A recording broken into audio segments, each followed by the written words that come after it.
బియ్యం. ఆ బియ్యంలో పొట్టుతో ఉన్నటువంటి పెసరపప్పు, పొట్టు తీసేసిన పెసరపప్పు వాడకూడదు. పొట్టుతో కూడుకుని ఉన్నటువంటి పెసరపప్పు, ఆవు పాలు, ఆవు నెయ్యి, బెల్లం, జీలకర్ర, మిరియాలు, కొబ్బరి ముక్కలు, ఈ 8 కూడుకున్నటువంటి పదార్థంలో ఉప్పు వేయకుండా, అంటే మనం సాధారణంగా ఇళ్లల్లో వాడుకునేటటువంటి సముద్రపు టుప్పు ఏది ఉంటుందో ఆ ఉప్పు వేయకుండా సైంధవ లవణాన్ని మాత్రమే వాడాలి.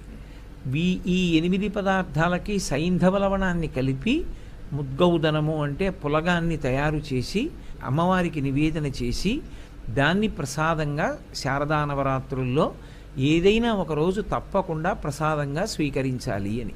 కాబట్టి పులగం వండేటప్పుడు ఆ పదార్థాలని తప్పకుండా వాడవలసి ఉంటుంది.